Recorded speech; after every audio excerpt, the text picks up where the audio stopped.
They say that in the village of Omu, the shadows are longer than the trees. But in the summer of '94, those shadows didn't come from the sun.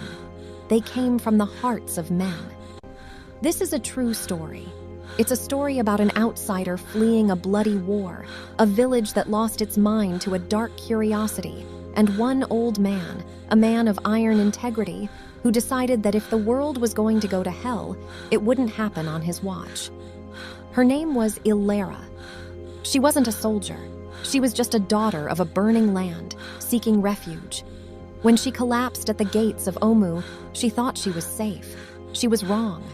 The village elders weren't looking for a guest. They were looking for an experience. In their isolation, a twisted whisper had turned into a roar. What does the flesh of a foreigner taste like? They didn't see a human being. They saw a curiosity. They bound her to the sacred Iroko tree, the wood rough against her skin as the high priest sharpened a rusted blade. The village watched. No one spoke up. The hunger in the air was thick enough to choke on. The blade was at her throat. The crowd was leaning in. And then, the sound of a mahogany cane hit the earth. Pa Silas, 90 years old, a man who had never told a lie or ignored a cry for help. He walked into that circle of firelight, and the crowd parted like he was a king. He didn't have a weapon. He didn't have a guardsman. He just had his character. "A man who eats his guest swallows his own soul," he said.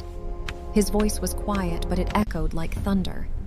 "I have lived 90 years to see many things, but I will not live 90 years and one day to see my neighbors turn into hyenas." A young hunter, caught in the bloodlust, pointed a spear at Silas's chest. "Step aside, old man. You're 1 foot in the grave. Why do you care for this stranger?" Silas didn't move an inch. He leaned into the spear. "Because I care about you," Silas replied. "If you kill her, you kill the name of this village forever. If you want to know what it feels like to kill for no reason, you start with me. Start with the man who taught your fathers the laws of the land." Silence. Pure, suffocating silence. The hunter's hand began to shake. Integrity isn't about who has the biggest gun. It's about who has the strongest spirit. One by one, the torches were lowered. The elders looked at the ground. They couldn't face the man they all knew was better than them. Pa Silas didn't wait for their permission. He turned around, untied Ilara's ropes, and led her to his hut. For 3 days, that 90-year-old man sat on his porch, his cane across his lap, guarding a stranger from the world. When the rescue truck